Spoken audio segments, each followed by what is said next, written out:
Olá, hoje o Entre Conexões conversa com o professor da Universidade Federal de Ouro Preto, Antônio Marcelo Jackson. Obrigada por você receber a gente hoje, esse bate-papo sobre samba, sobre sua trajetória. Então a gente gostaria de saber um pouquinho da sua trajetória singular, né, acadêmica. Eu sou um sujeito de subúrbio, né, que até queria ser professor, sem problema nenhum. Com 17 anos cheguei a ingressar numa faculdade particular de Ciências Sociais no Rio de Janeiro, na zona oeste do Rio de Janeiro. Era músico amador, enfim, sempre gostei de música e sonhava até ser músico de verdade. Cheguei a ingressar 2 vezes na Escola de Música Vila Lobos, que é uma escola pública no estado do Rio de Janeiro, na cidade do Rio de Janeiro. Por infelicidade, nas 2 ocasiões eu tive que abandonar, já que a música não me quer.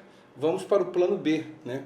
E o plano B, vamos lá, anos antes eu tinha ingressado e abandonado um curso de Ciências Sociais, mas eu falei, mas será que é Ciências Sociais mesmo que eu quero, ou será que é aquilo que tinha na minha cabeça verdadeiramente, que era o curso de História? O pai da minha mãe, ele família muito pobre, ele perdeu os pais dele, que seriam os meus bisavós, quando ele ainda na infância, na gripe espanhola, no surto de gripe espanhola.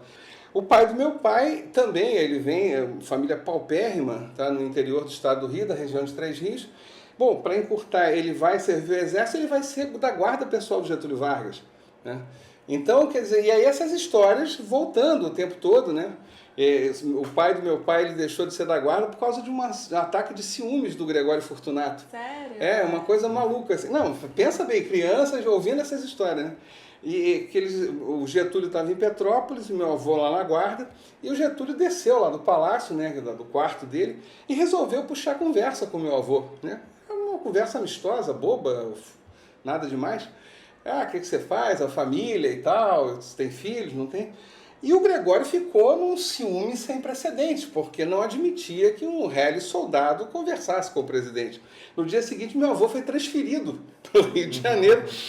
E aí o resto virou história, quer dizer, eu acabei ingressando na UERJ em 1993, fiz a minha graduação toda lá, a minha turma toda, ninguém conseguiu terminar em 4 anos, todos terminamos em 5 anos, a graduação O acaso de novo conspirou no final, fui parar no IUPERJ, no antigo IUPERJ, Instituto Universitário de Pesquisa do Rio de Janeiro, fiz ciência política lá, mas trabalhando com história das ideias políticas, ou mais especificamente história do pensamento político brasileiro, tanto no mestrado quanto no doutorado. E acabou que a minha carreira foi mais para a ciência política, né? Ainda que nessa parte de mestrado e doutorado eu ainda tivesse um pé gigantesco na história. Eu acho que devo ter sido o único aluno do antigo IUPERJ que fez uma tese de doutorado usando os arquivos manuscritos da Biblioteca Nacional, numa tese de doutorado em ciência política, que eu fiz sobre Tavares Bastos, entendeu? Eu usei, eu tinha uma experiência muito grande como paleógrafo, eu trabalhei como paleógrafo durante um bom tempo, aí tem outras histórias loucas na minha vida, desde caçar navio naufragado, eu já fiz. E essa coisa, Luciene, da história e da música sempre tiveram na minha cabeça, né? Isso aí é como se fosse uma dívida, né, que tivesse lá, e essa dívida seria cobrada um dia. E ela foi cobrada quando eu me dei conta, isso lá por 2014, por aí, quando eu me dei conta que, olha, 2016 o samba vai fazer 100 anos. Eu falei, por que eu não faço uma pesquisa sobre isso? Originalmente a ideia era para fazer um livro sobre os 100 anos de samba. Tradicionalmente, os livros sobre samba e sobre música popular brasileira foram produzidos por jornalistas. Você tem poucos casos de obras que foram produzidas por historiadores, tá? Independentemente da qualidade, o objeto do jornalista não é o mesmo objeto do historiador, a metodologia do jornalista não é a mesma metodologia do historiador e assim sucessivamente. Exemplo, em 1916, o senhor Ernesto dos Santos, juntamente com Mauro de Almeida, eles pegam uma música, se eles fizeram a música, se não fizeram, se apropriaram de uma construção coletiva, isso é o que menos interessa. Mas resolvem registrar essa música e botar o nome de samba. O Ernesto dos Santos é o Donga, tá? O famoso Donga, que é uma música pelo telefone. Tá? Então, no dia 27 de novembro de 1916, a Biblioteca Nacional dá o registro para eles, pelo telefone, samba carnavalesco. Então, daí você tem uma data de nascimento, uma certidão de nascimento do samba. Nunca nenhum jornalista perguntou ao Donga por que ele quis registrar.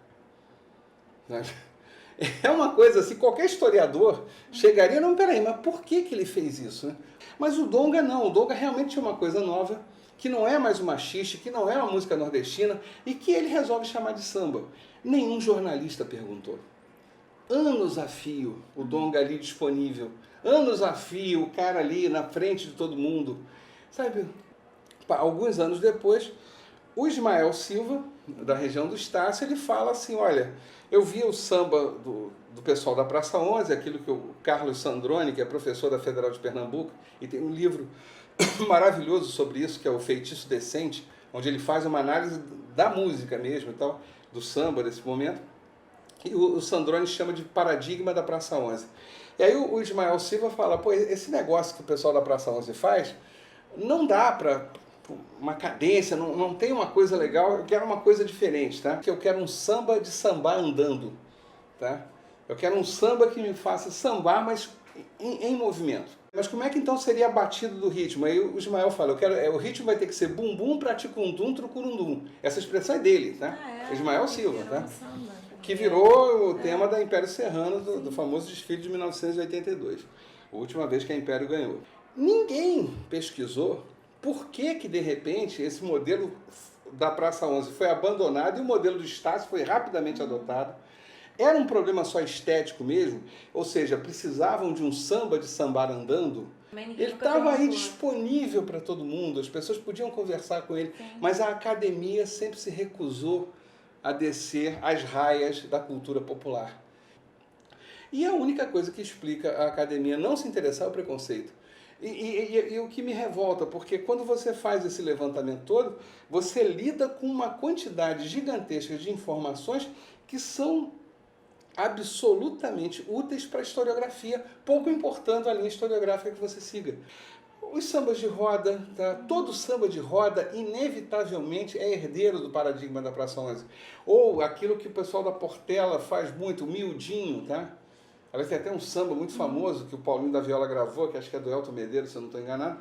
E o samba, o título é esse, miudinho. Então é um samba que você samba literalmente numa roda.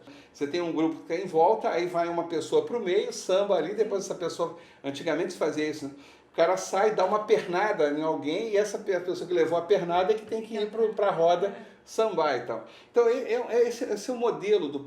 É um samba que você mexe fundamentalmente dos quadris para baixo. Já o samba do Estácio, o paradigma do Estácio, de novo usando a expressão do Carlos Sandrone, e mais uma vez tendo que concordar com o Ismael Silva, é um samba que você movimenta o corpo. Na época era o MPB especial da TV Cultura, que o Ismael diz mais ou menos o seguinte: é que eu queria o samba do Donga, né? Como é que é? Chefe da polícia pelo telefone manda me avisar que na casa... É isso. Aí ele fala, mas como é que eu vou botar um desfile fazendo isso? Não dá. Sim. Aí como é que é o desfile?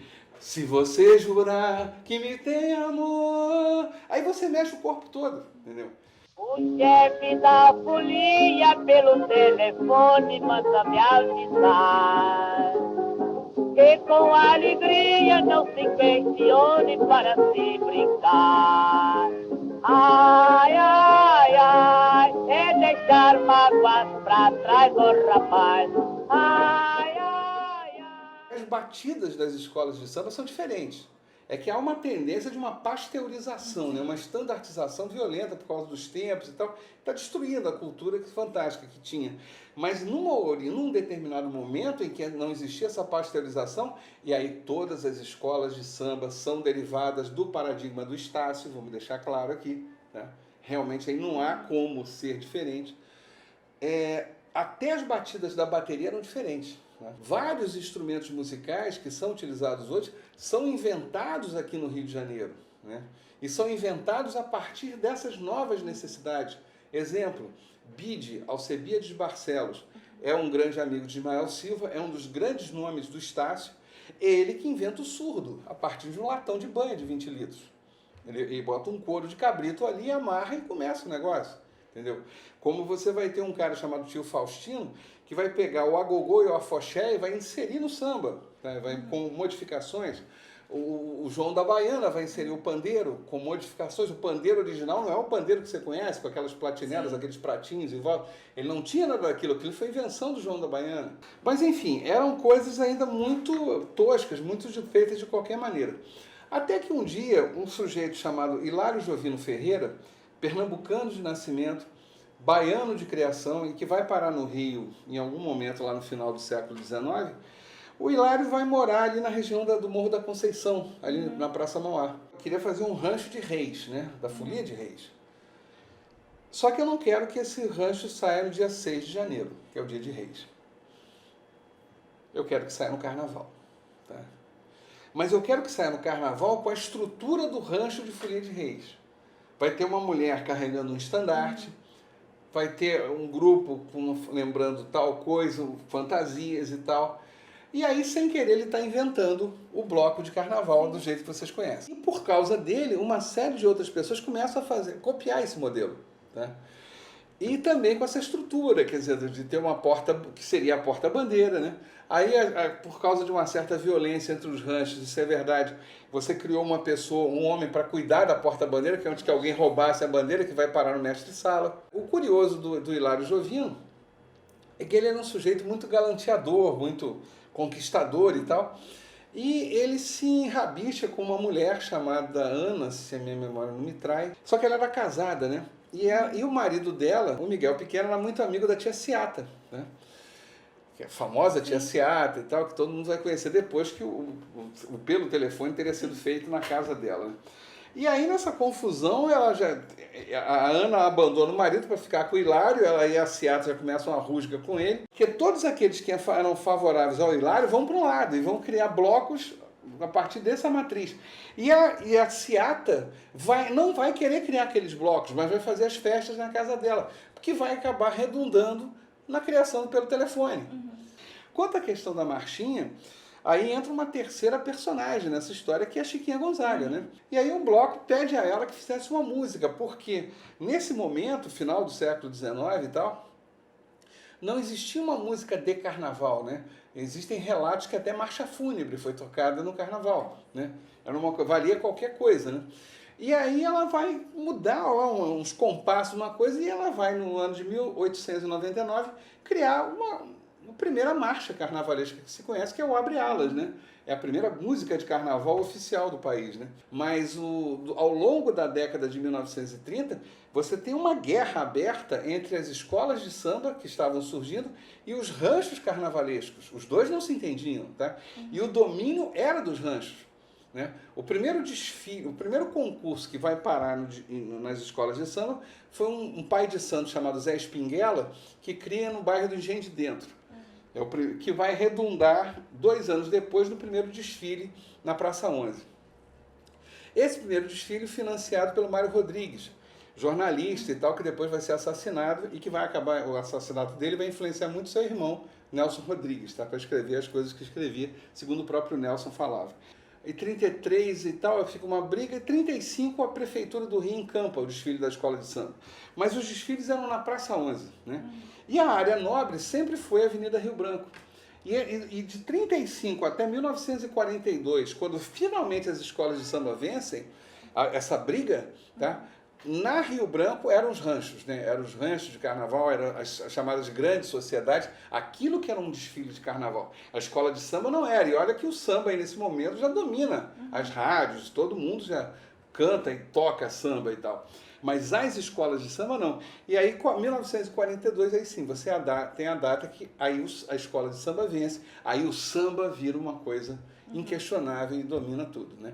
Você começa a criaram escolas de samba em Pernambuco, e um dos grandes nomes que vai barrar a escola de samba em Pernambuco, e vai ter um chilique lá, chamava-se Gilberto Freire. Talvez você já tenha ouvido falar dele. O Freire assumiu a bandeira contra o samba. Conseguiu tomar esse território nacional. Mas em Pernambuco ali o negócio ficou sério, ali virou uma questão de guerra mesmo, né? As pessoas, por exemplo, falam muito da bossa nova, né? A bossa nova, que é uma forma de samba. Bossa nova é samba, né? Tem as influências, né? Não é influência, é samba. A batida é samba. O que é a batida do violão do João Gilberto, tá? Nada mais é do que você bater no violão o ritmo do tamborim. Pega a batida do tamborim. Isso é a batida do violão. Ele vai puxando as cordas nesse... É a mesma coisa, é só isso. Ah, mas aí com a batida da bossa nova, o samba bossa nova, ele elimina a percussão. Sim. Aí você até a bateria fica reduzida, né? Você vai tocar, é uma bateria mínima, não tem instrumento de percussão.